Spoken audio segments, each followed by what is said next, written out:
So today we shall be discussing about the USA. ठीक है, USA के China I could not include. अभी USA के case में USA with Europe etcetera etcetera I have to try to discuss, I mean mention it in the material. And apart from that इसमें West Asia हमने नहीं डाला है क्योंकि West Asia को separately I shall be providing you with the material. Okay, so with respect to USA, देखो USA को जब हम डिस्कस कर रहे हैं ना, तो यूएसए के केस में you do not limit it only to the USA, क्योंकि when we are looking at the comparative politics में there are a lot many ideas. For example when we are talking about democratic decline या फिर democratic decay, या फिर when we are talking about ideas like rise of right, political polarization. So in all those cases you bring in USA as an example, because in USA we know that there are two political parties. One is this Republican, Trump भी इसी party से है, and next is Democrats. Okay, so इन दोनों के बीच में the thing is कि the amount of political polarization, that is the US polity itself is divided from the middle. Okay, and there are disagreements over multiple issues. Whether देखो आप birth right citizenship को लेकर के देख लो, या फिर with respect to abortion rights को लेकर के देख लो. So on all these issues there are a lot many disagreements. So that is why when we are talking about decline of democracy, so democracy का कोर प्रिंसिपल या की idea क्या है? की आइडिया है डिबेट, डिस्कशन. लेकिन when there is so much polarisation, obviously this goes against the core idea of democracy. उससे भी पीछे जाओ, if you look at the last जो 2020 में हुआ था, that how US Capitol was attacked, that again is an indication. So when we are talking about suppose the functioning of democracy in developed nations, वहां पे you can bring in all these examples. That attack on the US Capitol by the US citizens or the supporters of Donald Trump, because this does not bode well.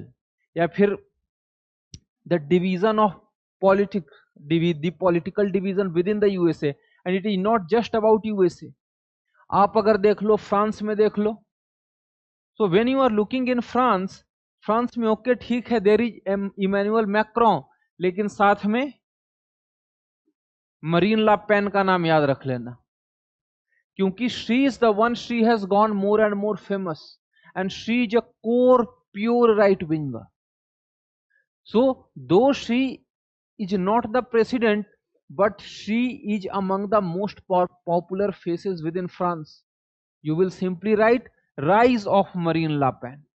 ठीक है ना, rise of Marine Le Pen, आप इसे rise of right के साथ link करोगे. या फिर थर्ड, इटली में we have got Giorgia Meloni.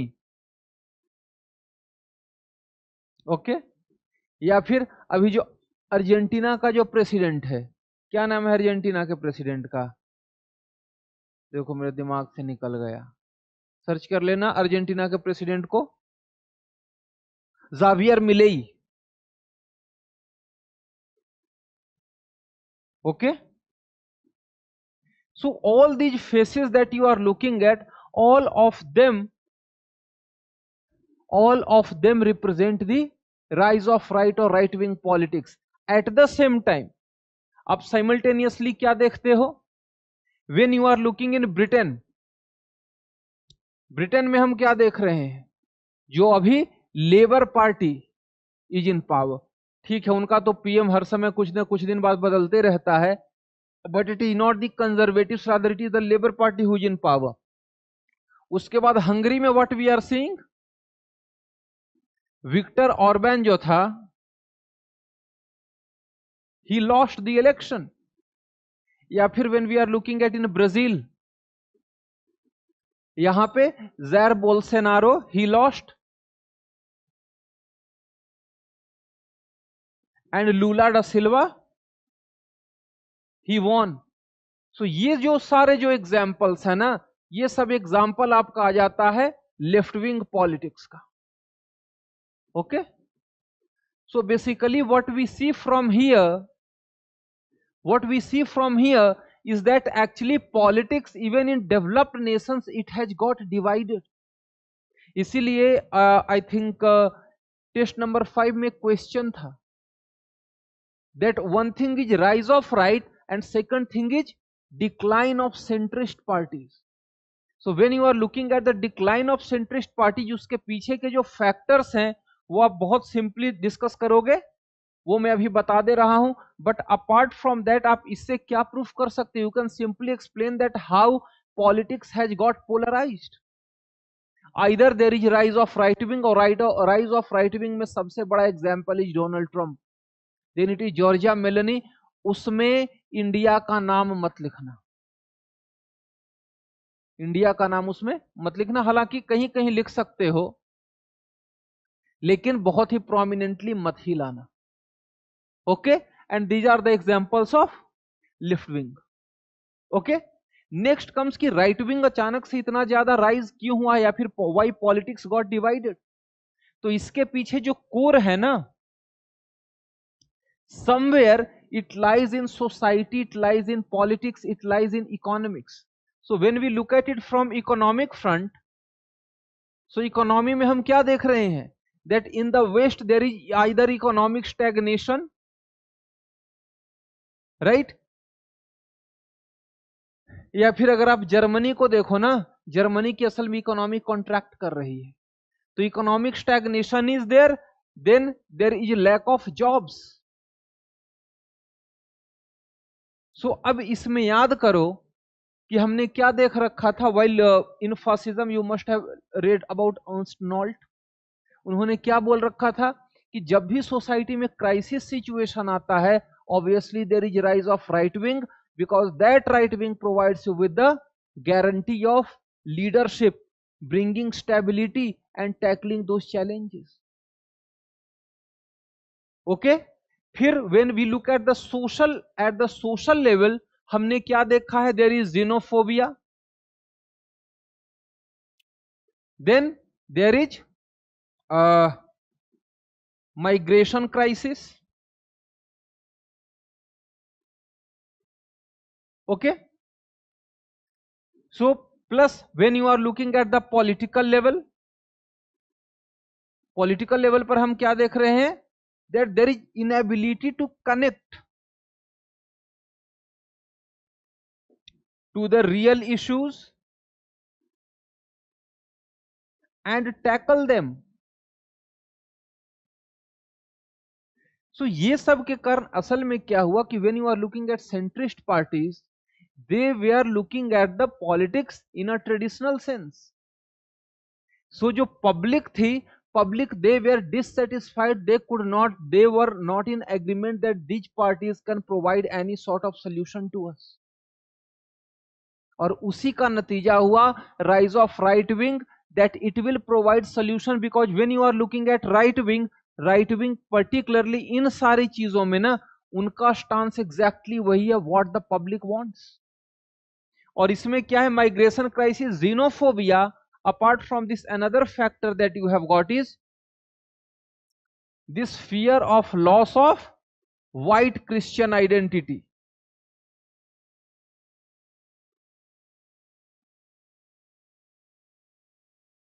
Identity of Europe. क्योंकि यूरोप की they talk about the identity of Europe, basically it is a Christian society.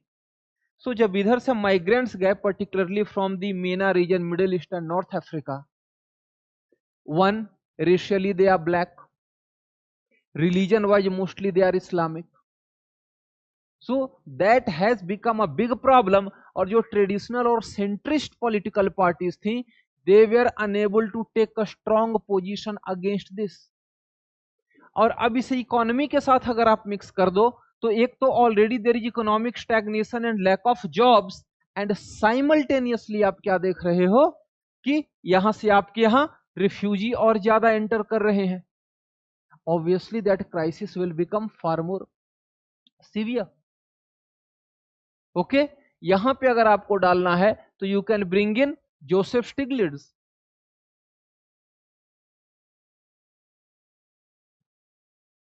वैसे मैं इसका थोड़ा थोड़ा कंटेंट प्रोवाइड कर दूंगा, डोंट वरी अबाउट दैट. जो बेसिक आइडिया है ना rise of right, I think किसी स्टूडेंट वगैरह ने भी पूछ रखा है टेलीग्राम ग्रुप पर, सो आई शैल बी डिस्कसिंग दैट। खैर अब चलते हैं यूएसए के केस में। सो सबसे पहले यूएसए को कॉम्पेरेटिव पॉलिटिक्स में ये सारी चीजें you will, because this can be asked, लेकिन अब चलते हैं अबाउट द कंटेंट। तो देखो when we are looking at USA, सबसे पहले let us look at India USA relation. So we know कि regarding India USA relations a lot many good things have been said, that is this is the defining partnership of 21st century. We have crossed the hesitations of history from estranged democracies to engaging democracies. So these are the terms that have been used for India USA relations. उसके बाद हम क्या देखते हैं, with the coming of Donald Trump, सबसे पहले तो हम पर टैरिफ लगाया, ओके 25%, उस टैरिफ को बढ़ा करके 50% कर दिया गया, because of we were purchasing energy from Russia. Okay, so when we were purchasing energy from Russia और हम पर जो 50% टैरिफ लगा, what does this show? This also shows India's strategic autonomy. Okay, plus India actually as a leading power, क्योंकि suppose करो question आता है कि India's role in the emerging global power या इमर्जिंग ग्लोबल ऑर्डर, वहां पे you can bring this as an example that despite imposition of tariff and despite tariff threat from the USA, India continued to purchase energy from Russia in its own national interest. Okay, साथ ही साथ ये एक conflict को भी दिखाता है, और वो कंफ्लिक्ट क्या है? That US inability to understand India's demands, क्योंकि when you are talking that there are two nations who have got very good relations, तो उसमें एक्सपेक्टेशन क्या रहती है? That you shall be understanding my strategic compulsions, और मैं आपके strategic कंपल्सन्स को समझूंगा। लेकिन यहां तो वैसा कुछ हुआ नहीं, यू डायरेक्टली इम्पोज टैरिफ, और वो भी टैरिफ किस तरीके का कि इंडिया के ऊपर जो टोटल टैरिफ है it is far more than China. India पर जो टैरिफ है, वो ब्राजील पर जो टैरिफ है, it is 50% and on China it was less. So what does this proof? This proves the unreliability of the USA, this creates doubts. और उसी के लिए आप नीचे में देखोगे स्कॉलर्स दे हैव सेड कि अब तक जितना जो पिछले 20 साल में काम हुआ वो सारे का सारा मिट्टी में कर दिया डोनाल्ड ट्रंप के ये टैरिफ ने। ओके, वो हम नीचे जाकर के देखेंगे।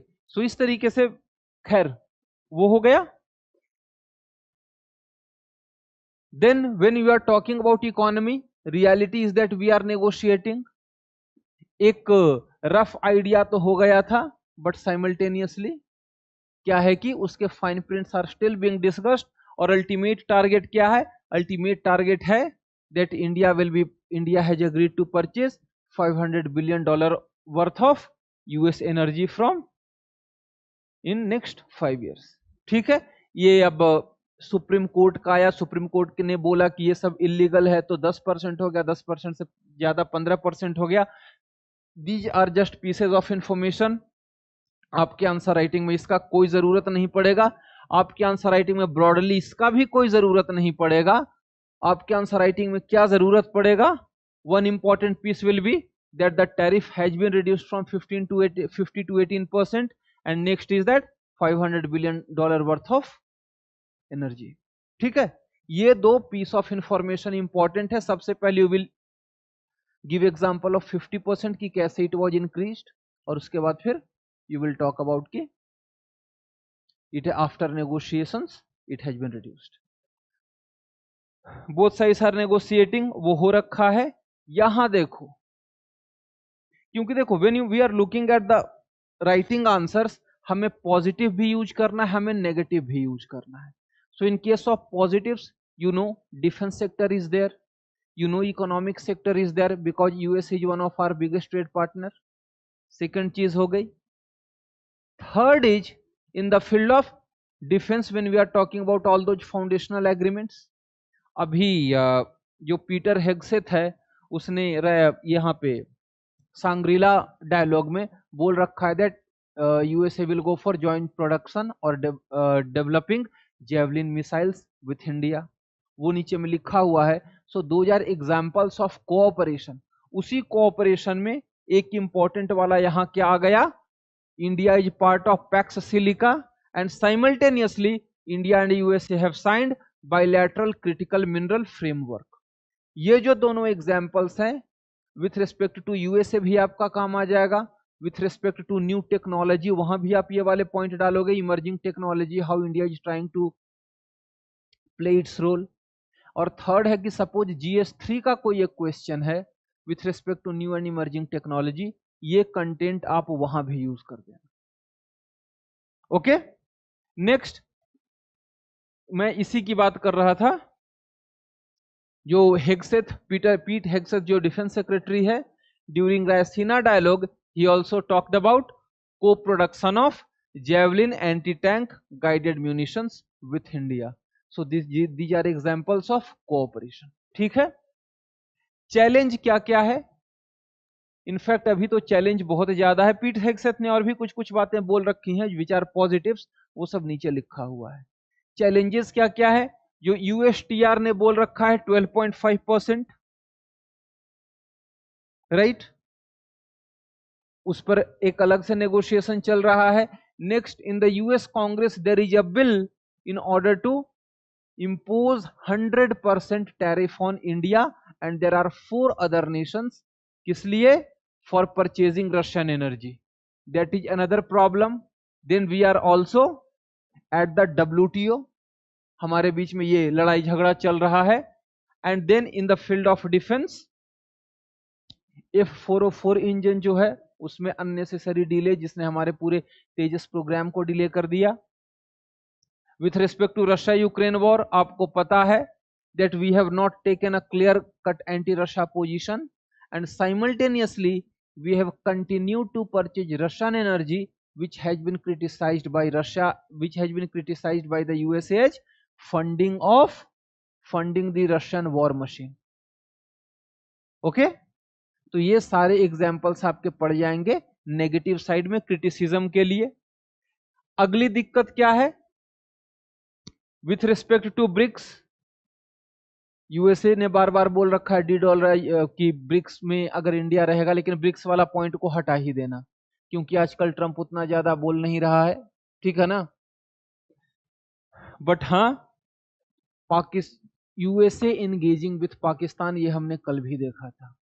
USA engagement with Pakistan, that is a matter of concern.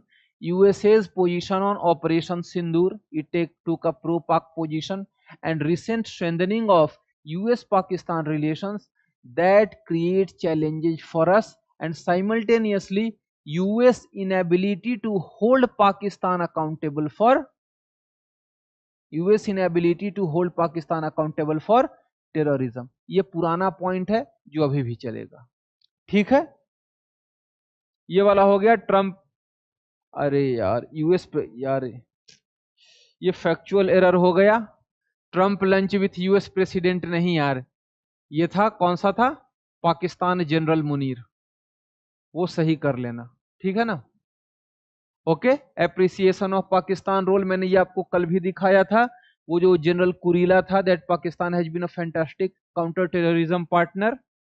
Simultaneously Pakistan ने जो ऑफर किया था about investment in rare earths and crypto currency, and this is being talked about. ये हमने कल क्या देख रखा था, कल भी हमने देखा था, माइकल कुगलमैन ने क्या बोल रखा था, that this is like going back to India Pakistan hyphenation. So these are all examples of challenges in different domains between India and the USA. Okay, अगली दिक्कत क्या है? Next problem is with respect to Quad Indo Pacific as well as tackling China. So देखो, with respect to tackling China, वो से तो थोड़ा नीचे और आकर के देखेंगे. The idea was that there are these 4 nations, they will jointly strategise about how to tackle China, because all these different nations they have got their different positions with respect to China. लेकिन with coming of Trump, what did we see in his second tenure? हमने देखा that Trump on the one hand it went for imposing tariffs and on the other hand it went for negotiating with China unilaterally. And it is not just about negotiating with China but also Trump talking about G2. क्योंकि ये जो G2 है it is very problematic for us. क्योंकि suppose करो you are dividing the world into two spheres, that one is USA sphere of influence, another is China sphere of influence. तो इसमें भैया हम कहाँ गए? We will be left high and dry.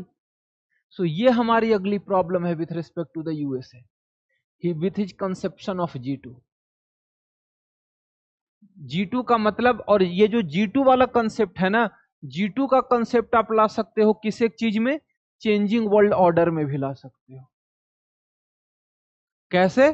क्योंकि G2 means somewhere this is a tacit acceptance by the USA about China's rise and China becoming equal to that of the USA. So बाकी सारे तो arguments रहेंगे ही रहेंगे with respect to changing world order, कि world order change हो रहा है नहीं हो रहा है, लेकिन वर्ल्ड ऑर्डर चेंज हो रहा है उसका एक बहुत बड़ा एग्जाम्पल है ट्रम्प्स टॉकिंग अबाउट G2. क्योंकि this is an acceptance on the part of USA, that is tacit acceptance that China is equal to that of USA and the world is basically bipolar one. ठीक है. And apart from USA, जैसा कि मैंने बताया, engaging with China बाइलैटरली, क्योंकि हमारा China के साथ टेंशन है और आप एंगेज कर रहे हो without engaging with other nations. So वैसे सिचुएशन के लिए हमने क्या किया? On the one hand we went for engagement with China. हम भी तो एससीओ के थ्रू हमने we went for normalisation of relations. हमने फ्लाइट स्टार्ट कर दिए, वीजा सर्विसेज स्टार्ट कर दिए, इन्वेस्टमेंट को लेकर के जो रिस्ट्रिक्शंस थे we reduced that simultaneously, whether it is Indonesia और इट इज फिलीपाइंस और it is Japan, we are going for deepening of engagement with this nations. So चाहे आप इंडो पैसिफिक की बात करो, चाइना की बात करो, या फिर how India is trying to balance itself. अगर, क्योंकि एक क्वेश्चन वैसा हो सकता है कि अगर G2 का इमरजेंस होता है तो it creates challenges for India and how what steps India has taken to tackle that challenge. तो वैसे में आप इंटरनल की बात करोगे, आप एक्सटर्नल में ये सारे एग्जांपल्स डालोगे that how India is trying to balance this G2.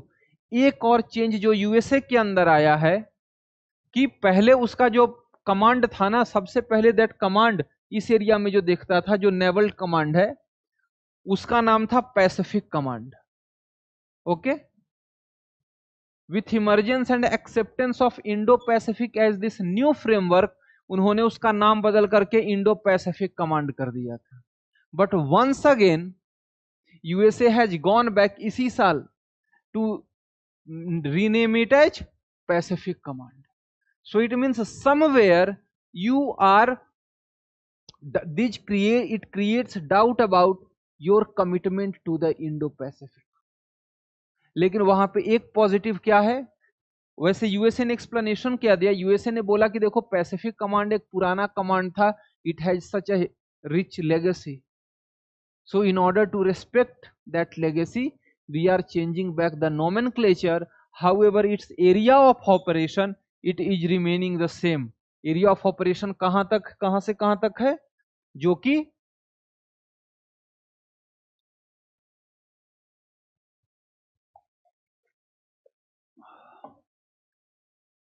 US का इंडो पैसिफिक का स्ट्रेच है.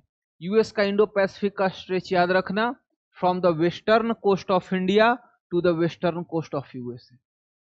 सो इंडो पैसिफिक कमांड का भी वही था of area of operation, and Pacific Command का भी वही है area of operation, from the western coast of India to the western coast of USA. Okay. Next, अगला एरिया ऑफ टेंशन क्या है? व्हाट वी आर सीइंग, एक तो H1B visa को लेकर के फीस बढ़ा देना, उसके अलावा जो इलीगल माइग्रेंट्स हैं उनको उस तरीके से जहाज में चेन में बांध करके इंडिया को भेजना, unnecessarily creates friction which could have been handled in a more dignified manner since India and USA are partners. Okay. और देखो जो ट्रम्प की अभी वाली पॉलिसी है, ये तो मुझे शुरुआत में ही डिस्कस कर देनी चाहिए थी। इसे लेकर के there is a theory called as madman theory. Madman theory क्या कहता है? It actually works on unpredictability. Because देखो diplomacy is something which is expected to be predictable. हमें लगता है ठीक है सामने वाला ऐसा नहीं करेगा, सामने वाला इंसान रैशनल है, so we make our policies accordingly. But imagine a leader who considers unpredictability as his USP. तो वैसे में ऑब्वियस है कि सामने वाला जो एडवर्सरी है, that adversary will be very much concerned कि क्या पता इसने कोई उल्टा डिसीजन ले लिया तो, इसने वैसा डिसीजन ले लिया तो। फॉर एग्जाम्पल सपोज करो ट्रंप ने टैरिफ इंपोज किया, सो अगर शायद कोई दूसरा लीडर रहता तो nations would have gone for some sort of engagement वगैरह वगैरह। हर किसी को लग रहा था नहीं ट्रंप ऐसा कर सकता है, उससे बेहतर है चलो नेगोशिएट कर लो। Okay, so this is madman theory कि unpredictability of the player it forces the adversary to come to the negotiating table. और यही है ट्रंप की theory, what we call as madman theory, वही लिखा हुआ है। It is a strategy where leader tries to appear irrational and unpredictable to their adversaries, making them believe that the leader is capable of anything, even extreme actions, to gain a negotiation advantage. अब ये वाला India के case में use मत करना, ठीक है ना? Madman theory you will use only in case of Trump. Suppose करो क्वेश्चन आ जाता है कि यूएस के बिहेवियर को लेकर के, तो okay you will talk about, जैसे थोड़ा सा मैं बता दे रहा, थोड़ा सा देखो। Suppose you have to discuss about US strategy और US behaviour. Okay, so if you have to discuss it theoretically, क्योंकि जो भी हम डिस्कस करेंगे वो ऑब्वियस है कि हम उसे किसी रियलिस्ट आइडिया से डिस्कस करेंगे, क्योंकि ट्रंप के केस में लिबरल आइडिया चलेगा ही नहीं। And what ever the actions that Trump has taken, it goes against every idea of liberalism. Liberalism बात करता है रूल्स बेस्ड ऑर्डर, ट्रंप बोलता है मैं नहीं मानता। लिबरल इंस्टीट्यूशनलिज्म मैं नहीं मानता। ओके, सो ट्रंप की जो ये सारी पॉलिसीज हैं, it is actually a threat to liberal theory in international relations. तो यहां पे suppose you have to explain US behaviour, what you will use? You will use neo classical realism. Okay, क्यों? क्योंकि नियो क्लासिकल रियलिज्म दो elements की बात करता है। One thing is about the structure and another thing is about the actor. So with respect to actor you can talk about Trump and the madman theory. Okay, and second you will talk about the structure. Structure में आप बात क्या करोगे? US no longer the superpower of 1990s.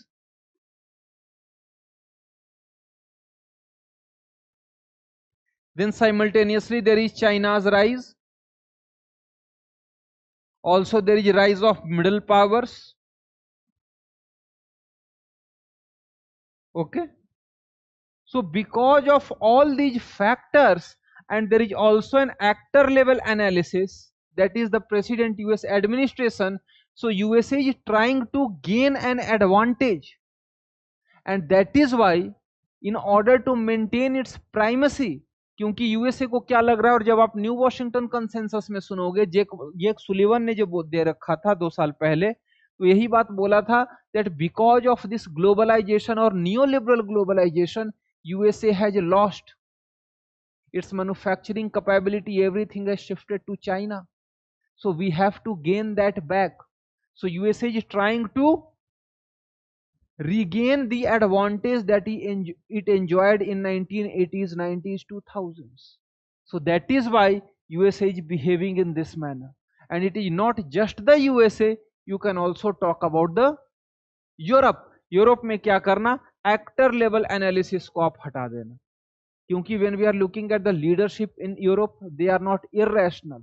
But जो structures हैं the structural challenges they remain, and that is why Europe के case में आप क्या कर दोगे, threat from China, threat from USA, all of this also you will include. Okay, so इस तरीके से theoretically also you can discuss all of this. हाँ देखो, अगर कोई वैसा डाउट रहेगा, कोई क्वेश्चन रहेगा, you can put it, I will read it. Okay, so this was madman theory. Madman theory के बाद देखो some of the opinions which are there. Mark Linscott का lowest point in India US ties. अगर आपको criticism में लिखना है, criticism में लिखना है about the tariff and all, tariff वाला लिखने के बाद US imposing 50% tariff on India which was among the highest, even more than China. उसके साथ अगला लाइन आप क्या लिख दोगे, Mark Linscott has termed this as the lowest point in the India USA relations, full stop. Okay, Arvind Virmani ये वही से लिंक करते हैं गेम थियरी के साथ। ओके, और ये जो एशले टेलिस बता रहे हैं, he is actually giving a suggestion that USA needs to recognise that India is not an ally but a partner which has got divergent interest.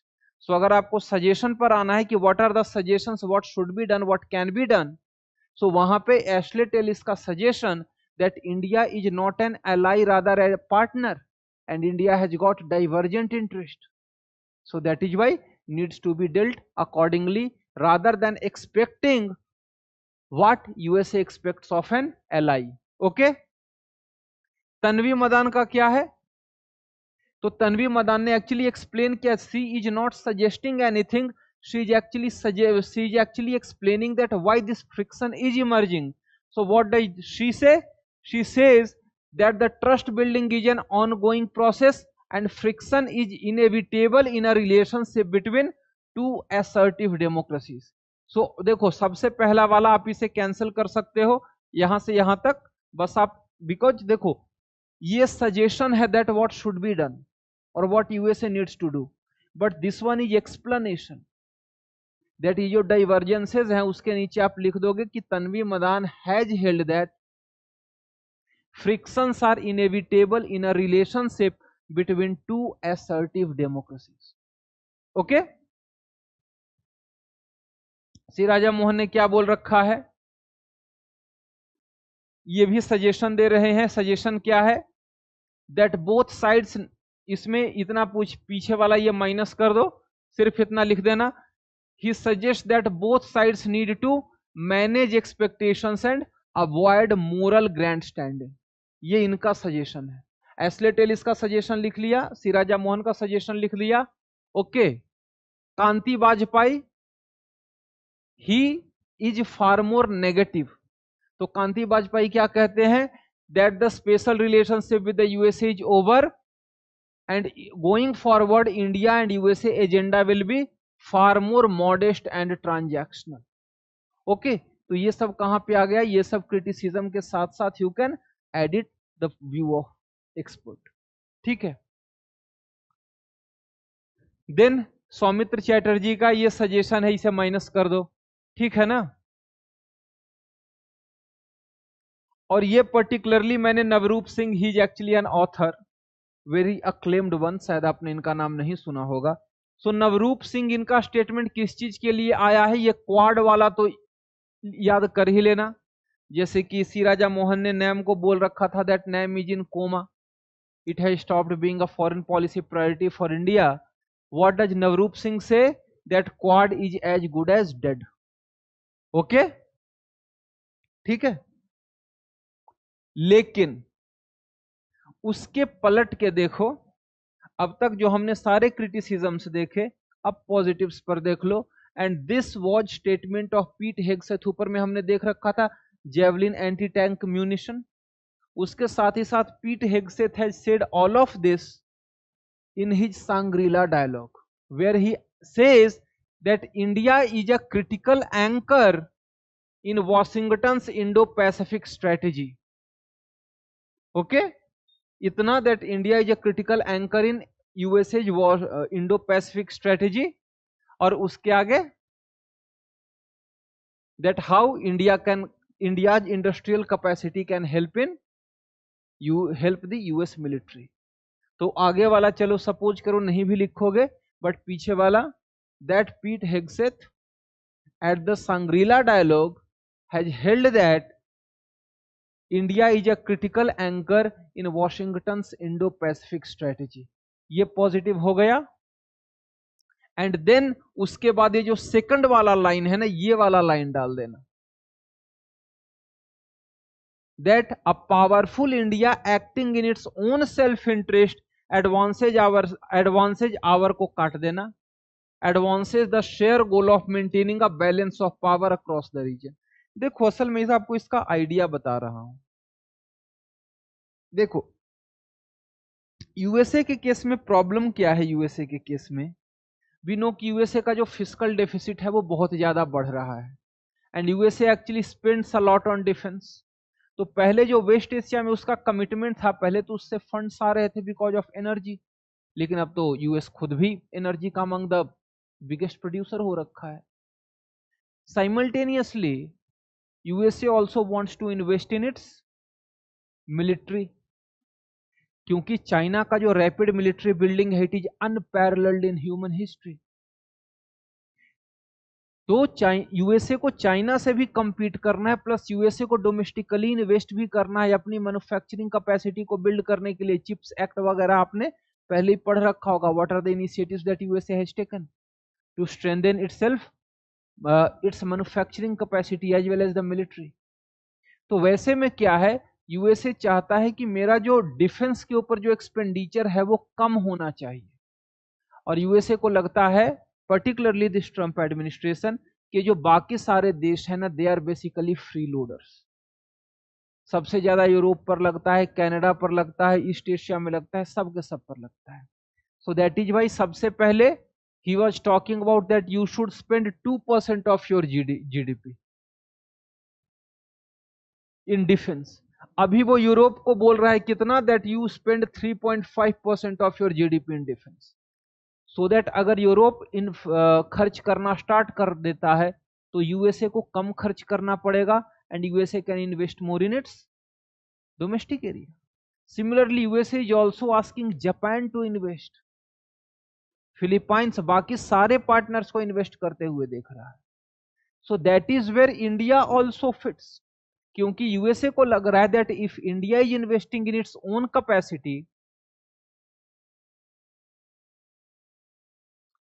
तो फिर इसके कारण क्या होगा कि ultimately India will benefit. India will तो benefit ठीक है ही, लेकिन at least overall in the region China can be balanced, क्योंकि दुश्मन का दुश्मन दोस्त होता है। So even if India and USA they are cooperating in a limited sense, but since China is that recognised adversary, so if India strengthens itself, USA is also strengthening itself. So in this way ultimately this will help the US Indo-Pacific strategy। वही ये बात पीट हेग्सेथ यहां बोल रहे हैं, that a powerful India acting its in own self interest। वो नहीं कह रहा that you act in my interest, but if an India which is powerful and acts in its own interest, that will also help in maintaining that balance of power। Okay, so in this way it opens opportunities for cooperation between India and the USA। और ये तो पीट हेग्सेथ का Shangrila dialogue का statement है। सो आपको यहां से दोनों चीजें करनी है कि पॉजिटिव भी एक साइड रखना है, नेगेटिव भी एक साइड रखना है, so that in case there is a question you should be in a position to handle it. और यहीं से आप पॉइंट भी लेकर के आ सकते हो कि यूएस यूरोप के बीच में टेंशन के क्या क्या फैक्टर्स हैं। उसमें से एक सबसे बड़ा क्या है, यूएसए को लगता है that these European nations they are free loaders, they are benefiting at the cost of USA. इसलिए ट्रंप ने कई बार नाटो को लेकर के कि नाटो की अपनी वेपनरी हटा देंगे, नाटो के फोर्सेज हटा देंगे, नाटो का डिप्लॉयमेंट जो American forces which are deployed वो भी हटा देंगे। ओके,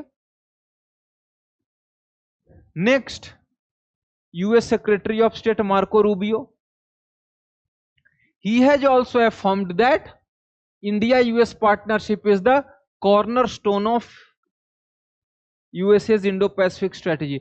दोनों का दोनों मत लिखना, कोई एक ही लिख देना, because both are basically saying the same thing.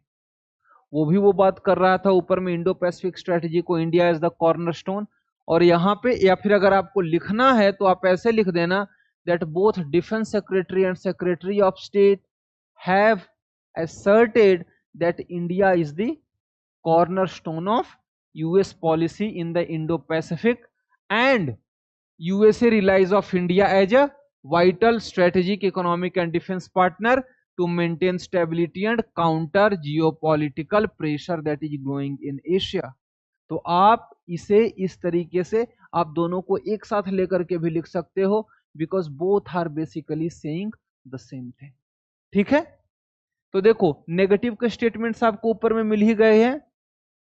आप नवरूप सिंह का ले लो, आप तन्वी मदान का ले लो, एशले टेलिस वाला सजेशन ले लो, ठीक है, या फिर आप यहां से पॉजिटिव्स उठा लो। So you have got both types of statement and simultaneously in economy में एक और आप डाल देना, दैट इज ये जो शांति एक्ट है आपने पढ़ा होगा with respect to small nuclear power and private sector investment in nuclear power generation. क्योंकि यूएस और इंडिया का जो relationship when it started improving, nuclear cooperation was at the core of it, हमें जो एनएसजी से वेवर मिला। So with the passage of Shanti act, India USA nuclear cooperation can emerge as a new frontier for deepening engagement और deepening of economic ties. ठीक है, अब देखो शमीर सरन ने क्या क्या बोल रखा है, that primarily there are 3 fault lines in India USA relations। ये तीनों fault line अगर आपको सपोज करो डिस्कस भी करना है, what are the challenges, तो ऊपर में हमने challenges तो लिख रखे हैं, but you can also mention about that according to Samir Saran there are 3 fault lines in India USA relations। वो 3 कौन कौन से हैं? सबसे पहला, India's energy security, its abiding concerns in global affairs imperiled by American unilateralism. इसमें आप example क्या दे दोगे? एग्जाम्पल आप दे दोगे रशिया। ठीक है ना, क्योंकि what USA is doing is unilateral, but that is actually threatening our energy security. Okay, second is that Washington search for detente with China removes the relationship strategic ballast. ये थोड़ा explain करता हूं। देखो ballast क्या होता है ना, जो कोई भी शिप होता है तो शिप का ये जो नीचे वाला पोर्शन है ना, यहां पे पानी भरा होता है और इसी को हम बैलास्ट कहते हैं, क्योंकि ये जो आपका शिप है इसे स्टेबिलिटी प्रोवाइड करता है कि अचानक से एक साइड ना गिर जाए। क्योंकि सपोज करो क्या होगा कि सपोज करो शिप इधर की तरफ झुक रहा है तो पीछे की तरफ पानी ज्यादा हो जाएगा, राइट, उल्टे डायरेक्शन में तो उधर का वजन बढ़ गया तो वो नीचे आ जाएगा। इफेक्टिवली अगर आप समझ सकते हो तो कि कैसे जहाज के नीचे में जब पानी रहता है वो स्टेबिलिटी देता है, बैलास्ट उसी को कहते हैं। तो वही कह रहे हैं Sameer Saran that in India USA relations, China का जो फैक्टर है ना, that shared threat of China is that strategic ballast, कि ये जो है वो रिलेशनशिप को स्टेबिलिटी प्रोवाइड करता है। No matter how much the friction is, ultimately both sides know that China is that shared adversary. So हम दोनों को मामला हैंडल करना है। लेकिन जो ट्रंप का जो G2 चल रहा है, ट्रंप का जो एंगेजमेंट विथ चाइना है, what is it doing? He is trying to search for detente with China, मतलब चाइना के साथ जो टेंशन है वो कम हो जाए। सो सिचुएशन क्या हो गया, आपको चाइना के साथ टेंशन कम करना है, लेकिन चाइना ने मेरे साथ टेंशन बढ़ा रखा है, बॉर्डर पर बढ़ा रखा है। So at a time when I am facing challenge from China, you want to end that challenge. And why Trump wants this detente with China, इसके पीछे का फैक्टर देखो बहुत सिंपल है। If you look at it in terms of geopolitics, तो देखो geopolitics में क्या है, अभी USA is already involved in West Asia, right, to a certain extent it is also involved in Ukraine. So USA does not want कि China जो है वो पैसिफिक फ्रंट को ओपन करे। पैसिफिक फ्रंट को कैसे ओपन करेगा? By doing some sort of mischievous activities with respect to Taiwan. Okay, so ये एक चीज है कि जब तक हम इधर इन्वॉल्व है ना, एटलीस्ट मेरा पैसिफिक फ्रंट शांत रहे, वो पहली चीज है. And second you have got is economy. क्योंकि जब यूएसए ने, when USA imposed tariff on China, what did China do? China ने क्या कहा कि ठीक है, हम तुमसे सोयाबीन नहीं लेंगे, हम तुमसे कॉर्न नहीं लेंगे, एंड सेकंड, हम तुम्हें रेयर अर्थ नहीं बेचेंगे. ट्रंप के केस में प्रॉब्लम क्या है? जो ट्रंप का जो अभी का वोट बैंक है ना, they are farmers. Farmers are a big vote bank for Trump. So अगर यूएसए सोयाबीन, अगर चाइना सोयाबीन और कॉर्न लेना बंद कर देगा, नतीजा क्या होगा? वहां के जो कॉर्न फार्मर्स हैं, कॉर्न के प्राइसेस गिर जाएंगे, सोयाबीन के प्राइसेस गिर जाएंगे. वो नुकसान किसका होगा? ट्रंप के वोट बैंक को होगा. ट्रंप का वोट बैंक को नुकसान हुआ मतलब अल्टीमेटली रिपब्लिकन पार्टी को नुकसान हो जाएगा. Right? So economy is another factor. और प्लस वो ये नहीं चाहता कि रेयर अर्थ का जो सप्लाई है वो सप्लाई बंद हो, रेयर अर्थ मटेरियल्स का, सेमीकंडक्टर्स वगैरह का. So that is why USA has gone for that detente. और वो हमारे लिए प्रॉब्लमेटिक है क्योंकि we look at it as a threat for us. कि अगर तुमने दुनिया को दो पार्ट में डिवाइड कर लिया, अगर तुम चाइना के साथ रिलेशंस को नॉर्मलाइज करना चाह रहे हो या ठंडा करना चाह रहे हो, where does that left me? क्योंकि जो शेयर्ड थ्रेट ऑफ चाइना था उस पर भी तो एग्रीमेंट नहीं रहा. So that simple thing is that why should I trust you? Okay, that is the second point. And third point that he says is that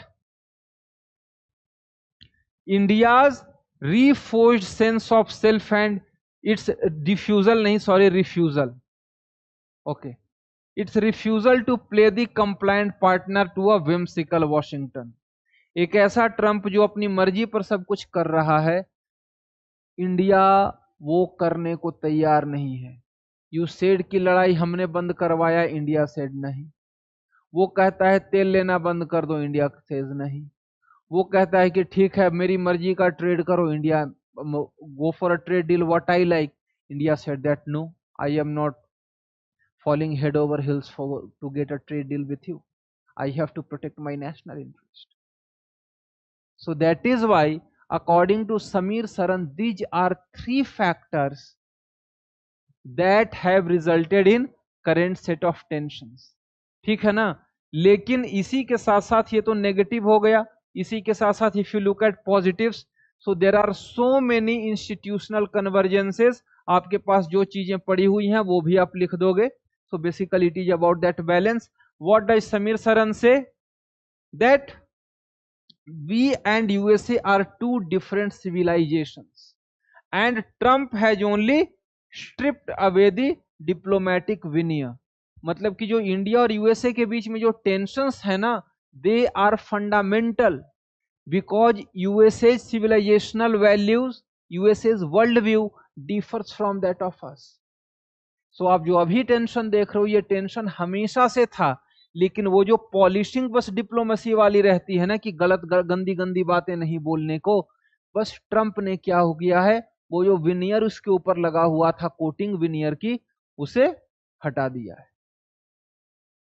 so this is what Samir Saran says. And Samir Saran का suggestion क्या है? That India should go for open eyed diplomacy and not open hearted sentiment. It must engage all strands of thought in the USA. ठीक है ना? Sentiment की जगह आंख खोल करके एंगेज करो. And it is not that only Trump is there. और इंडिया ने असल में यूएसए को बोला भी था that if you are not going to have a trade deal with us, we are willing to see off Trump. क्योंकि Trump के जाने के बाद जो नया प्रेसिडेंट आएगा, we will have a trade deal with that president. And that is what Samir Saran is also saying, that don't just engage only with the Republicans. क्योंकि ठीक है, जरूरी नहीं है ना कि अगली बार रिपब्लिकन प्रेसिडेंट ही आए. और अगर कोई रिपब्लिकन प्रेसिडेंट आता भी है, जरूरी नहीं कि वो ट्रंप की तरह विम्सिकल हो. सो that is why India should go for engaging with all stands of opinion. Okay, ये हो गया. ठीक है, अब देख लो, ये USCIRF आपको पहले से ही पता है, US commission for international religious freedom. वो क्या कह रहा है, RSS के ऊपर रिस्ट्रिक्शन लगाओ, रॉ के ऊपर रिस्ट्रिक्शन लगाओ. किस लिए, for violation of religious freedom and put India as country of particular concern for engaging in systemic ongoing religious freedom violations. Okay, so this is another area. देखो इसमें से जो जो इंपॉर्टेंट, मतलब जिस तरीके से कैटेगराइज करना है, बिकॉज इस तरीके I have just put in facts that you go through. Okay, so this was all about India and the USA. अब देख लो, in case of India and USA, if you think that you have got any doubt, अगर किसी तरीके का कोई doubt है तो वो देख लो.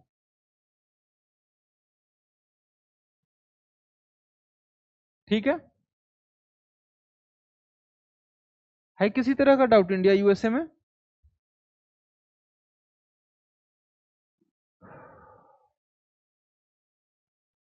ओके, फिर आगे देखते हैं.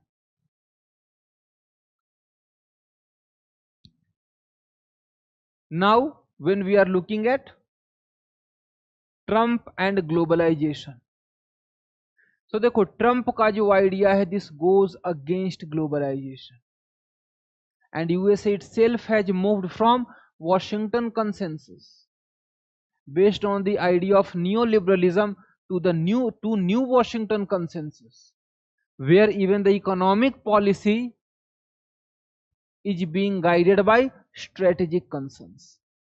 तो Washington consensus to new Washington consensus, सबसे बड़ा फर्क ये है.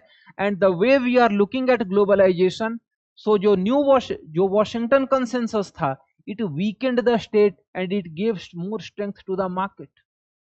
बट जो न्यू वॉशिंगटन कंसेंसस है, it is strengthening the state, क्योंकि यहां पे मेन फोकस है geopolitics. So whatever investment will be there, इसीलिए तो USA is talking about friend shoring, that yes, we will go for investment, but we will invest in only those economies, only those nations who are good friends. जैसे कि javelin वाला आपने example देखा, जो Pete Hegseth ने बोल रखा है. ओके, सो ये क्या बोल रखा है, that the trade strategy which is being pursued, it is a significant departure from the post-Cold War consensus on globalization, effectively that was Washington consensus. अभी वाला ट्रंप क्या है, America first, which is talking about economic nationalism, protectionism, bilateralism and skepticism towards multilateral trade regimes. Because Trump को ऐसा लगता है कि जो multilateral trade regimes हैं, they are more pro China and USA does not get justice. और इसका असल में एक बहुत बड़ा फंडा जो है वो प्रैक्टिकल या काफी प्रैग्मेटिक है. बिकॉज देखो सिचुएशन ये है कि when you are negotiating in a multilateral setup, there are a lot many nations. So आप एक या दो नेशन के साथ तो लड़ सकते हो, सबके साथ तो नहीं लड़ सकते. सो ट्रंप ने क्या कहा, मल्टीलैटरलिज्म को हटाओ, मैं बाइलैटरल डील करूंगा. So bilaterally USA will always be the stronger party, क्योंकि every nation wants to have access to the US market, it is the biggest consumer market in the world. तो वही बात हुआ ना कि लुक एट वियतनाम, एक LDC, उसने भी बोला कि ठीक है मैं अपना मार्केट तुम्हारे लिए खोल दे रहा हूं, तुम अपना मार्केट मेरे ऊपर टैरिफ कम कर दो. So USA is exporting at zero tariff, but Vietnam is not. Vietnam को यूएस मार्केट में अपना सामान सेल करने के लिए टैरिफ पे करना पड़ रहा है. So a shift away from multilateralism to bilateralism. और ये सारे आर्ग्यूमेंट्स आपका चेंजिंग वर्ल्ड ऑर्डर की बात करो, ग्लोबलाइजेशन की बात करो, डिक्लाइन ऑफ मल्टीलैटरल इंस्टीट्यूशंस की बात करो, उन सब में ये सारे आर्ग्यूमेंट्स आ जाएंगे. ओके, इकोनॉमिक नेशनलिज्म की बात आ जाएगी, प्रोटेक्शनिज्म की बात आ जाएगी, बाइलैटरलिज्म की बात आ जाएगी, एंड अंडरमाइनिंग मल्टीलैटरलिज्म. ओके, आगे क्या है, aggressive use of tariff and bilateral negotiations to reshape trade in favor of American interest.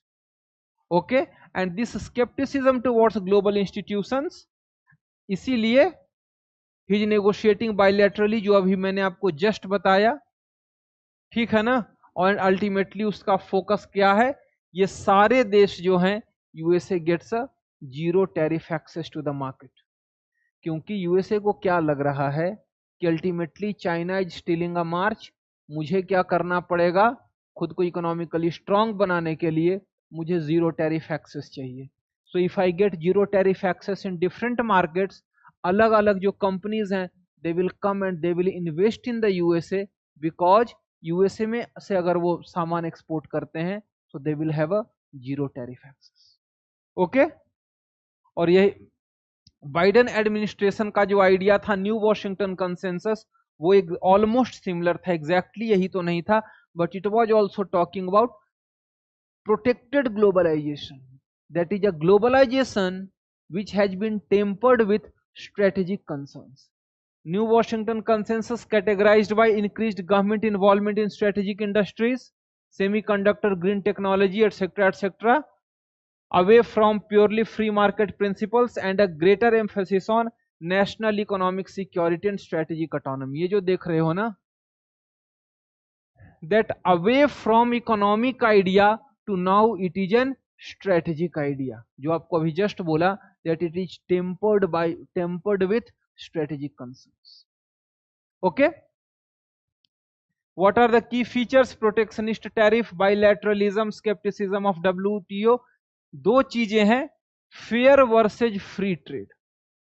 Okay, so पहले WTO का मेन गोल क्या था, फ्री ट्रेड, बट ट्रम्प क्या कह रहा है कि जो फ्री ट्रेड था इट इज नॉट जस्टिफाइड, उसकी जगह मेरे को क्या चाहिए, मेरे को फेयरनेस चाहिए। अब वो फेयरनेस कैसे आएगा कि तुम मेरे को टैरिफ फ्री एक्सेस दो और मैं तुम पर टैरिफ लगाऊंगा। Okay, and this goes against this idea of globalisation, क्योंकि ग्लोबलाइजेशन का फोकस क्या था, दैट थ्रू फ्री ट्रेड जो पुअर नेशंस हैं they will be able to uplift themselves, क्योंकि फ्री ट्रेड के कारण वहां पे जो अमीर देश से हैं वहां पे कंपनियां इन्वेस्ट करेंगी, वहां पे जॉब क्रिएशन होगा, टैक्स कलेक्शन होगा, एक्सपोर्ट होगा, धीरे धीरे दे विल ग्रो। लेकिन जो ट्रम्प की स्ट्रेटेजी है, this goes against the idea of globalisation and this will increase global inequalities. वो सबसे बड़ी प्रॉब्लम है, इसके कारण ग्लोबल इनइक्वालिटी बढ़ जाएगा। जो पुअर नेशंस हैं they will remain poor, they will become more poor, क्योंकि उनको अपना सामान अमेरिकन मार्केट में बेचने के लिए टैरिफ लगाना पड़ेगा और अमेरिकन सामान उनके मार्केट में फ्रीली बिकेगा। ओके, ब्राजील का 50%, वो तो मैंने कई बार बोल रखा है। Simultaneously he use also using trade as a tool to end conflicts. This will deeply impact the global south and the least developed countries, ठीक है ना, क्योंकि पहले जो था प्रिफरेंशियल टैरिफ टू 119 नेशंस, क्योंकि trade was use considered as a tool for achieving developmental goals, अभी just आपको एक्सप्लेन किया, लेकिन अब ये सारे का सारा एग्जाम्पशन खत्म हुआ, ठीक है ना। अब यहां पे व्यूज ऑफ एक्सपर्ट्स हैं, क्योहेन एंड आइकनबरी क्या कह रहे हैं, that it is undermining the liberal international order the US had built after the second world war. So यहां पे suppose you are discussing about globalization and its impact या currently the challenges faced by globalization, वहां पे you can add this view, that Robert Keohane का नाम लेना है या जॉन आइकनबरी का नाम लेना है, दैट द ट्रम्प पॉलिसीज लिखना या current USA policies of protectionism, US nationalism and unilateral tariff, यहाँ पे आप ऐड कर देना, ये जो पॉलिसीज है ना, एक्शंस है ना, वहां पे ऐड कर देना एग्जांपल्स में, are undermining the liberal international order built after the second world war. Dani Rodrik क्या कह रही हैं, she is talking about a globalisation trilemma, और वो क्या है, आपको डेमोक्रेसी भी चाहिए, नेशनल सोवरेनिटी भी चाहिए और हाइपर ग्लोबलाइजेशन भी चाहिए, and all these three simply can not exist, क्योंकि अगर हाइपर ग्लोबलाइजेशन होगा तो नेशनल सोवरेनिटी आपका कॉम्प्रोमाइज होगा ही होगा। नेशनल सोवरेनिटी रहेगा तो ग्लोबलाइजेशन कॉम्प्रोमाइज होगा। Okay, so this is the trilemma she is talking about, and this is basically जो ट्रंप का rise itself. So rise of right में आप लिख सकते हो that Dana Rodrik has argued that Trump's rise illustrates political backlash against economic interdependence. तो वहां पे you can add this argument, this particular one, कि कैसे ट्रंप का जो राइज है it is a basically a backlash against economic interdependence. Joseph Nye, globalisation is, देखो एक फरीद जकारिया का मुझे शब्द अक्सर याद आता है, Fareed Zakaria uses the term slowbalization. अच्छा यहां पे लिखा हुआ है, अच्छा नहीं लिखा हुआ नहीं है। He says that globalization is not ended, rather it has slowed down, so he uses the term slowbalization. Joseph Nye क्या कहते हैं, that globalization is mutating, Trump era has shifted from liberal economic integration to fragmented state driven competition. So you can use all these statements in your globalization वाला question. ठीक है, वो हो गया। सी राजा मोहन क्या कह रहे हैं, ये तो सीधे का सीधा बोल रहे हैं post globalisation era and what India should do. So in a post globalisation era, so India को क्या करना पड़ेगा, मल्टीलैटरलिज्म के बियॉन्ड जा करके focus on bilateral trade deals with all these major partners. ठीक है ना, आप एग्जांपल में ऐड भी कर सकते हो कि वेदर इट वाज ओमान और विथ ऑस्ट्रेलिया और विथ न्यूजीलैंड और with EU, how we have gone for signing different trade deals. ठीक है, सो ये इनका सजेशन है। सपोज करो क्वेश्चन आता है दैट अभी जो इकोनॉमिक प्रोटेक्शनिज्म है उसमें इंडिया को क्या करना चाहिए, तो वहां पे you can add this suggestion of C Raja Mohan. ठीक है, अब क्वेश्चन वही आएगा अबाउट चाइना राइज, या फिर USA as a super power, USA का वर्ल्ड ऑर्डर चेंज हो रहा है, यूएस का सिचुएशन चेंज हो रहा है। You can mention all these points that how the current US decisions has deeply impacted it's soft power. Erosion of moral leadership, सबसे पहले तो वही था, क्योंकि यूएस क्या था, एक ग्लोबल पुलिसमैन था डूइंग ग्लोबल गुड, लेकिन अभी वो क्या कर रहा है, it is talking about America first. तुमने फंडिंग, अलग अलग इंस्टीट्यूशंस की तुमने फंडिंग रोक दी है, अंडरमाइनिंग मल्टीलैटरल इंस्टीट्यूशंस, डब्ल्यूटीओ वगैरह को तो अंडरमाइन कर ही दिया है। Then there is decline in global approval ratings, ये तो एक डेटा पड़ा हुआ है। Cultural appeal versus political image, all of this has been impacted, and on the other hand simultaneously China is on a rise, क्योंकि सबसे recent एक प्यू research का फाइंडिंग है कि जो ग्लोबल एक्सेप्टेंस ऑफ चाइना है इट इज ग्रोइंग और it has increased compare to that of USA, that today China is seen as a more acceptable nation, more acceptable partner than that of the USA. तो Pew research का ये वाला finding भी आप add कर सकते हो। ठीक है, जोसेफ नाई का स्टेटमेंट क्या है, वही है। Joseph Nye naturally he will talk about soft power, that it is declared, it is eroding, अच्छा erosion of America is soft power at a alarming rate। Farid Zachariah वो भी वही बात कर रहे हैं, that USA is ceding its soft power image in face of China, क्योंकि when you are looking at China, China through its Belt and Road initiatives, through its Confucius institution, okay, through its investments under BRI, so China is going for continuously engaging with nations in a more deeper manner infrastructure projects, and on the other hand USA ने खुद को क्या protectionist बना रखा है। so whether you are looking at Joseph नाई और you are looking at Farid Zachariah, ये सब वही बात कर रहे हैं, नील फर्ग्यूसन ने भी वही बात बोल रखा है। ठीक है ना, तो इसमें से इन सब का नाम क्या, बस जोसेफ नाई का मन हुआ तो रिचर्ड हास, दो का नाम याद रखना, more than enough. Next comes present state of US China relations. तो अभी जस्ट जो मैंने थोड़ी देर पहले बताया कि यूएसए का जो यूएसए का जो नेशनल सिक्योरिटी स्ट्रेटेजी 2025 है, यहां पे लिखा हुआ नहीं है, वो लिख लेना। दैट यूएस का जो नेशनल सिक्योरिटी स्ट्रेटेजी 2025 है वो क्लियरली क्या कहता है, it says that China is that only nation which can challenge and it is trying to shape the existing order to its own advantage. And when we are looking at China, it is the biggest trade partner of more than 120 nations. Simultaneously, it has also taken effort towards globalization of its currency. It has created alternate institutions like AIIB, it is party to NDB, New Development Bank. ठीक है ना, global security initiative की बात कर लो, global developmental initiative की बात कर लो. So China is taking all these initiatives. Okay, so USA is plus when you are look in field of technology, military के केस में सबसे rapidly it is building its naval capabilities. Continuously in the South China Sea it is challenging the USA. It has gained area denial capabilities. Okay.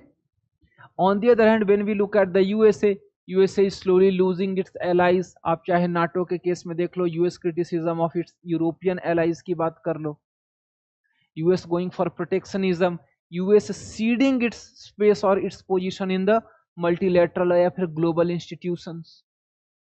So इस तरीके से on the one hand, जैसा कि हमने ऊपर में क्या देखा, वेदर यू आर जोसेफ नाई या फिर रिचर्ड हास की बात कर लो, that how China is ascending and USA is descending.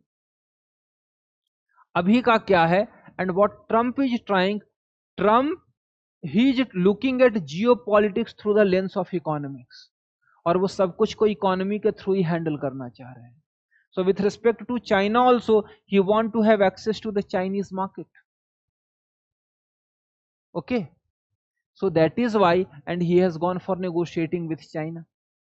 हमने देखा था सोयाबीन वाला केस देख लो, या फिर सोयाबीन के साथ और क्या था, एक और आइटम, सोयाबीन की बात कर लो, मेज की बात कर लो, कॉर्न, उसकी बात कर लो, क्योंकि ट्रम्प, चाइना ने वही किया था, यूएसए को छोड़ करके ब्राजील से सब कुछ लेना स्टार्ट कर दिया था रेयर अर्थ्स को लेकर के. So when USA started feeling the pinch, USA went for negotiation. ठीक है ना, तो पहले दोनों ने टैरिफ काउंटर टैरिफ लगाए, उसके बाद दोनों बातचीत पर आ गए. Okay, so what USA is trying कि कम से कम एक तो यूएस चाइना का मार्केट का एक्सेस मिलता रहे, एंड सेकंड कि जब तक यूएस इधर इन्वॉल्व है, पैसिफिक वाला जो फ्रंट है वो कम से कम शांत रहे. ओके, और यहां पे when Trump went for visiting, actually Xi Jinping talked about Thucydides trap, and he clearly said about कि भैया ताइवान पर तो गलती से कुछ कुछ मत बोलो. ठीक है ना, purchase of soybean, relax restriction of US beef export, cheap वगैरह पर, सब कुछ पर ट्रंप ने परमिट कर दिया. Simultaneously both sides are continuously going for restructuring the supply chains. USA is also taking initiatives. हमारे के साथ ही देख लो, पैक्स सिलिका की बात कर लो. ओके, ताइवान जो है, Taiwan remains a flash point, लेकिन ट्रंप ने क्या बोल रखा है, that I am not going to fight a war 7000 miles away. उल्टा जापान ने क्या बोल रखा है कि भैया ताइवान पे दिक्कत होगा तो कल के डेट में हमें दिक्कत आ सकती है. इसके कारण चाइना और जापान के बीच में टेंशंस हैं.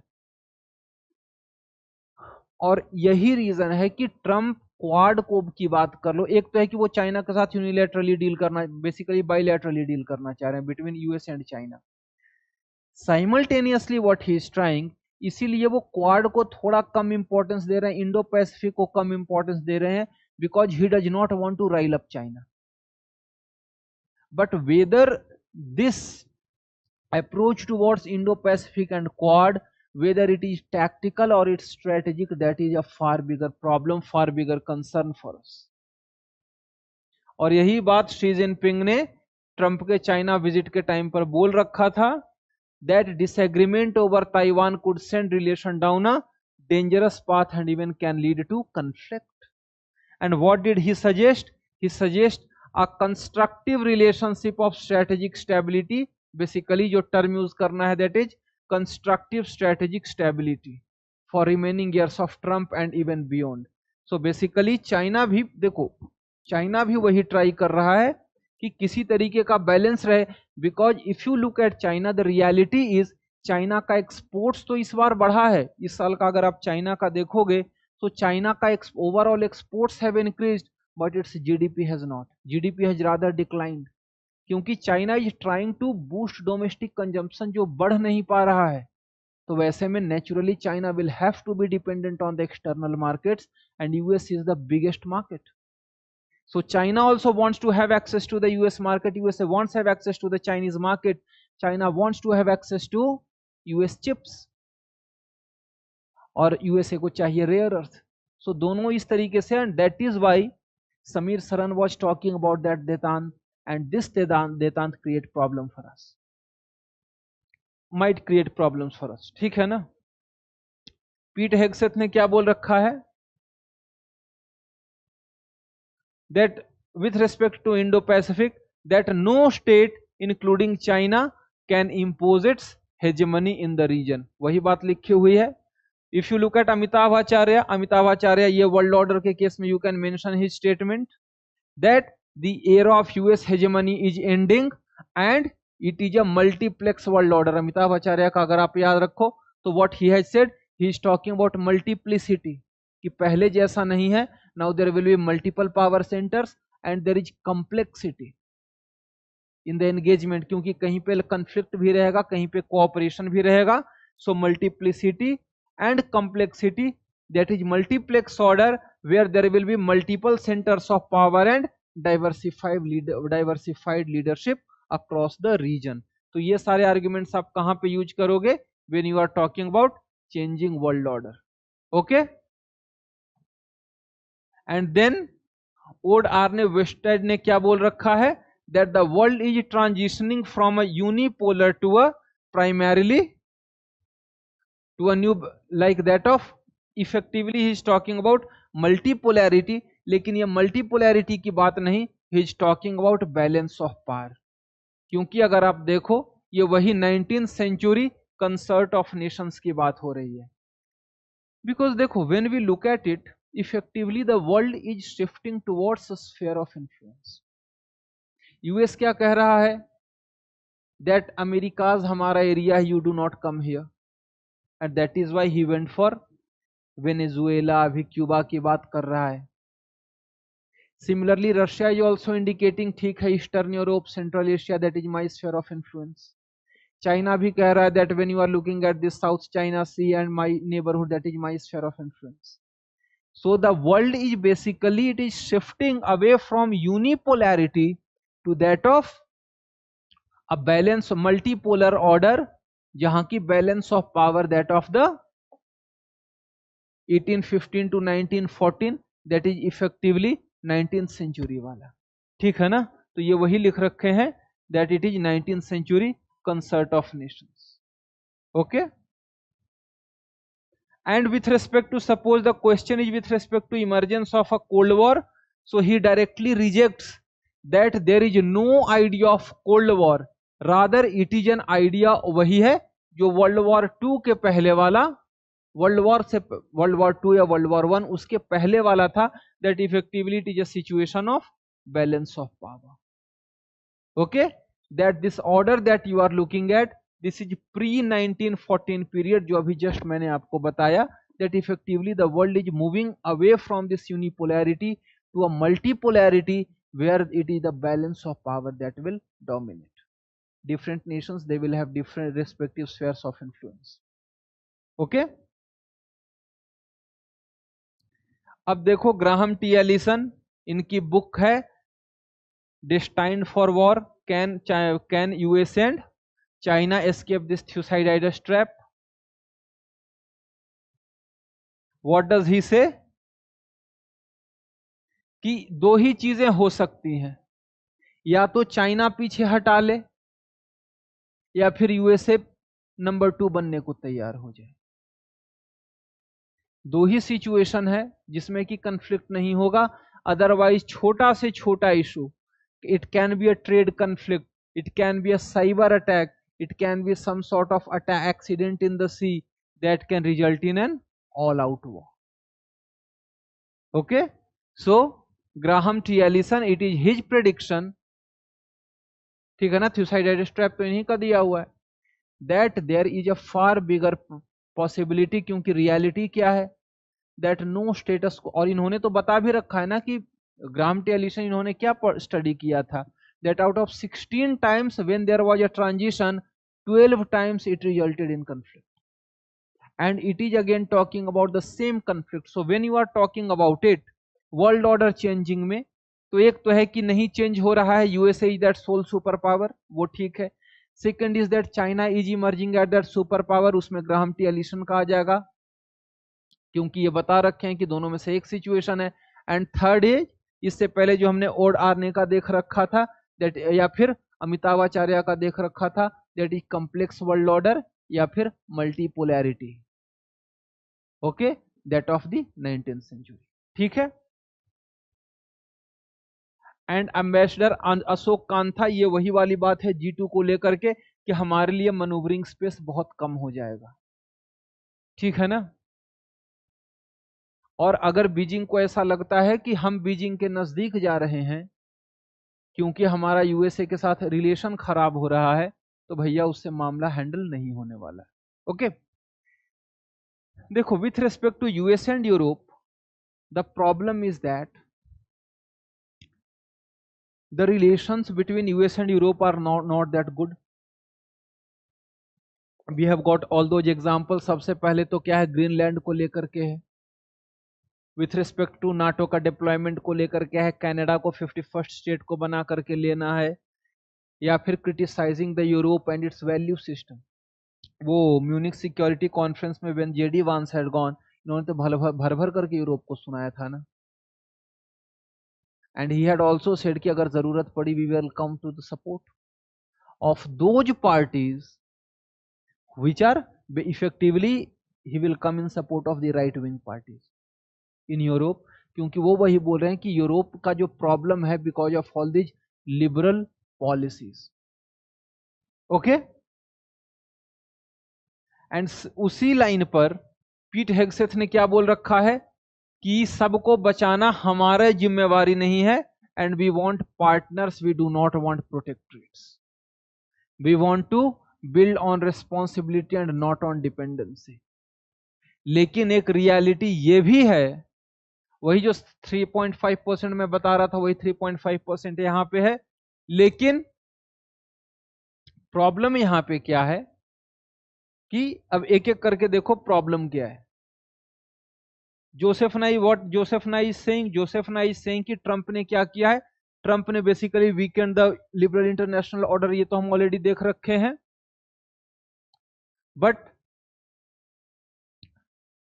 मीयरशाइमर क्या बोल रखे हैं, that it is reflected in realist scepticism towards costly alliances, that why should I pay for European security, that is the US concern, but the problem is that Europe के पास कोई दूसरा ऑप्शन नहीं है, ठीक है ना, ओके। और वही बात स्टेफन वॉल्ट कह रहे हैं, that this criticism has accelerated Europe's search for strategic autonomy, but in short term Europe के पास और कोई ऑप्शन नहीं है। And when you are looking at nations, particularly Europe के केस में पर्टिकुलरली फ्रांस, तो इमैनुअल मैक्रों का स्टेटमेंट है that EU cannot be an economic superpower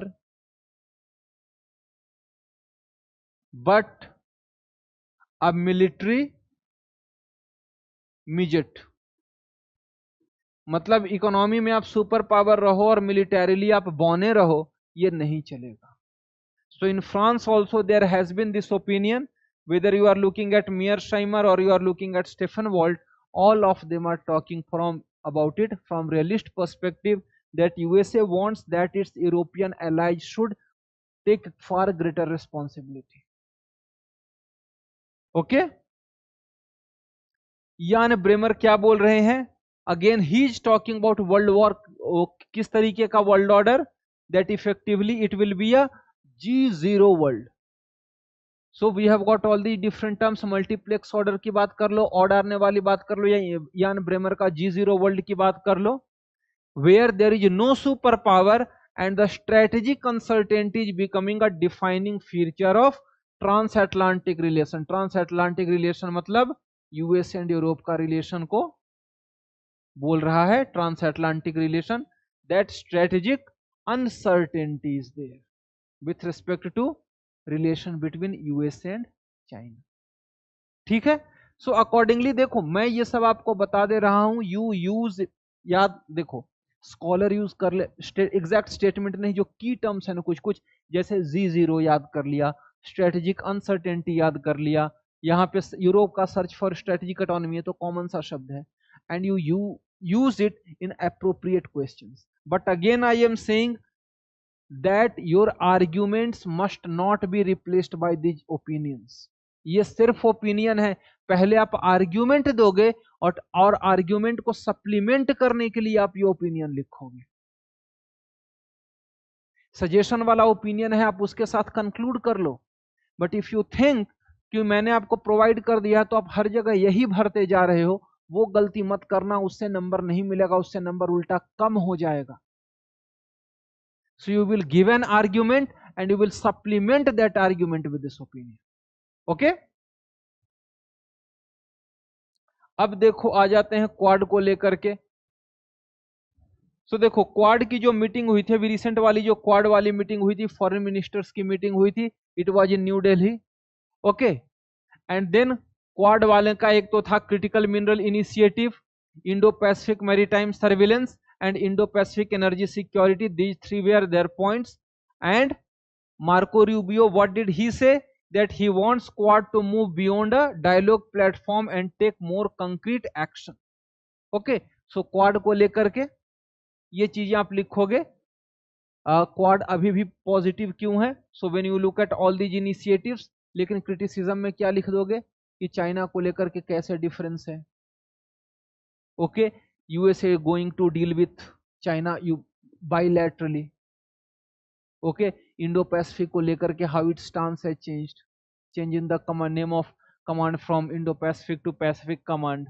Okay, and Vijay Gokhale ये हमारे पुराने फॉरेन सेक्रेटरी हैं, इनका स्टेटमेंट आप क्रिटिसिज्म में लिख दोगे that Quad has lost its strategic momentum and Quad risks becoming a diplomatic talking shop rather than a strategic instrument.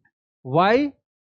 Because the situation is such, क्योंकि देखो क्वाड में सबसे important nation was the USA, and if that nation is willing to abandon its partners, India, Japan, Australia, तुम Japan के साथ वैसे ही बात करो, इंडिया के ऊपर भी टैरिफ लगा रहे हो, and then you are going to engage with China. ठीक है, अब वही ये बता रहे हैं कि अभी ये उतना ही इंपॉर्टेंट नहीं है जैसा कि कोविड-19 के टाइम पर या सबसे शुरुआत में जब ये बना था। मीटिंग तो है लेकिन स्ट्रेटजी सही नहीं है। अब डाइवर्जेंट प्रायोरिटी क्या क्या है, जैसे देखो हमारा फोकस क्या है, continental threat from China, border security and strategic autonomy. US का फोकस क्या है, domestic politics, Ukraine and Middle East. Japan का कंसर्न क्या है, East China Sea and Taiwan. Australia का क्या है, security versus economy. So when we look at all these things, so basically with respect to China, ठीक है, China is a common threat, लेकिन problem क्या है, थ्रेट किस तरीके का है उसमें डिफरेंस है। We want more land focused, Japan would want a ocean focused. Australia को क्या लगेगा, नहीं इकोनॉमी के साथ भी एंगेज करना है। USA also wants to engage economically, लेकिन फॉर द टाइम बिंग वो चाहता है कि चाइना का फ्रंट शांत रहे।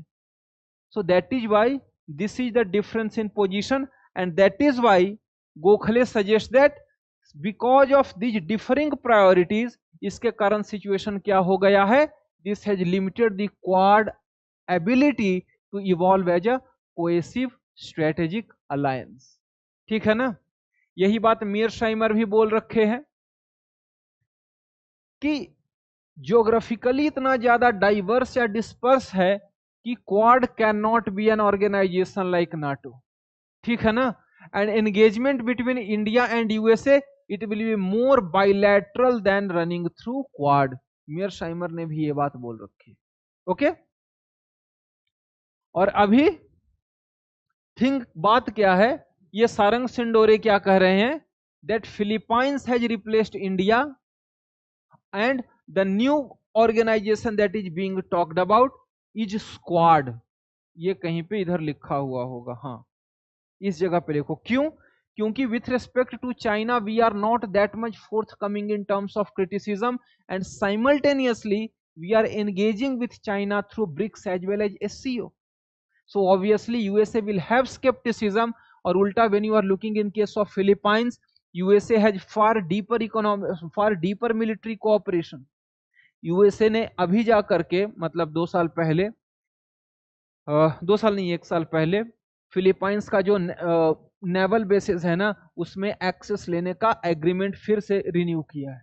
Okay, so that is why Sarang Shindore he is saying that Philippines is replacing India and effectively ये जो नया वाला बॉडी है ना it has resulted in creation of squad, जहां पे US, Japan, Australia and the Philippines है and Philippines has replaced India. And वही बात दिक्कत कहां पे आ रही है that India wants strategic autonomy and Washington को क्या चाहिए, hard security ally. So since there is scepticism within India, so इस एक चीज को लेकर के USA again according to Sarang Shindore that USA is looking at Philippines as a more forthcoming partner which can be a far more important compared to India, क्योंकि India के case में you cannot rely कि इंडिया क्या position लेगा, because many a times India goes for taking position that does not align with the USA. और वो आप अभी भी देख सकते हो जैसे इन case of Russia and Ukraine. Okay, and Manoj Joshi का क्या स्टेटमेंट है, ये वही बात है ऊपर में जो हमने देख रखा था that India USA relation it is moving from strategic partnership to transactional engagement. Okay, diminishing trust, economic coercion and clearly reduced American expectation. ठीक है ना. सो देखो when you are talking about India USA तो हमें बात करना है, conclude करना है पॉजिटिवली. और ऊपर में आप चाहे तन्वी मदन की बात कर लो या फिर सी राजा मोहन वाला जो ऊपर में सजेशन लिख रखा है, you can mention all those suggestions. ठीक है. So with respect to Quad, world order, USA, China, Europe, I hope कि ये सारे का सारा क्लियर हो गया होगा. इतने कंटेंट से आई डोंट थिंक इससे ज्यादा आपको कंटेंट की जरूरत होगी. सारी चीजें भी लिखी हुई हैं, ओपिनियंस भी लिखे हुए हैं. आई होप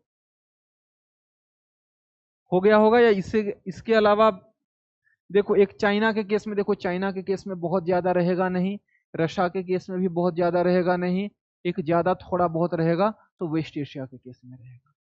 ओके, सो मैं टेलीग्राम ग्रुप में बता दूंगा कि किस दिन वो वाला लेक्चर रहेगा और वो मैं जल्दी से करके खत्म ही कर दूंगा. ठीक है.